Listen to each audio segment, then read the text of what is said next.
Okay, तो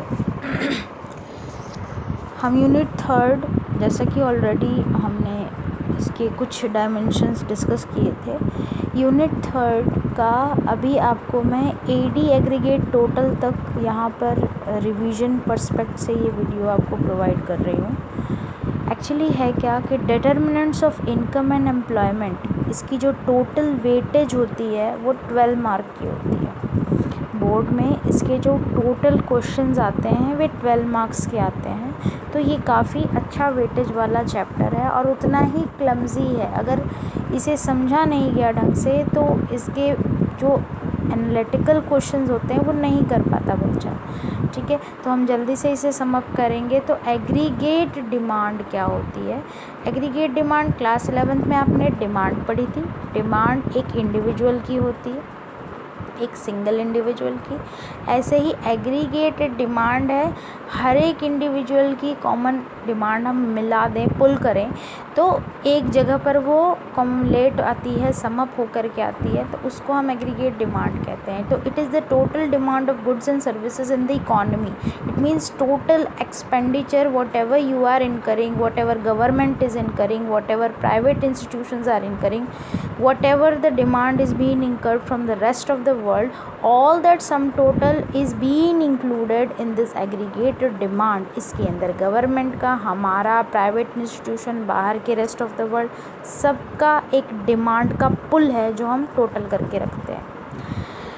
इसके जो कंपोनेंट्स हैं वे काफ़ी इंटरेस्टिंग हैं, तो देखते जाइए। सबसे पहला house hold private consumption expenditure, जिसको सिंबल दिया जाता है सी।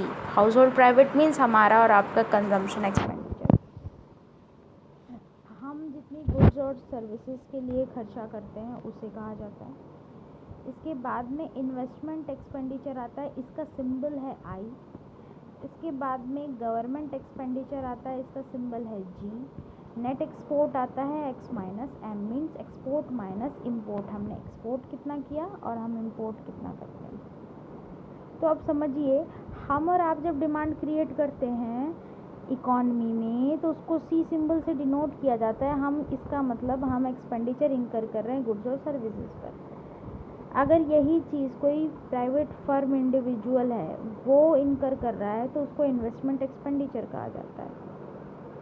इसके बाद अगर गवर्नमेंट इसी चीज़ को इनकर कर रही है तो इसको गवर्नमेंट कंजम्पशन एक्सपेंडिचर कहा जाता है। और जब बाहर से कोई हमारे देश में डिमांड आती है तो उसको हम क्या कहते हैं? हम एक्सपोर्ट करते हैं। और अगर हम अपने देश से बाहर रेस्ट ऑफ द वर्ल्ड से डिमांड क्रिएट कर रहे हैं तो हम इंपोर्ट करते हैं। तो दोनों का डिफरेंस नेट एक्सपोर्ट। बेसिकली ये जो एग्रीगेट डिमांड की जो थियोरी थी, ये एक इकोनॉमिस्ट थे कीन्स, इन्होंने दिया था। ये कहते थे कि एग्रीगेट डिमांड मतलब टोटल डिमांड किसी एक सेक्टर पर डिपेंड नहीं होती। ये consumption sector, investment sector, government sector, X minus M, सारी कंपोनेंट हैं ये। तो C plus I plus G plus X minus M is equals to aggregate demand.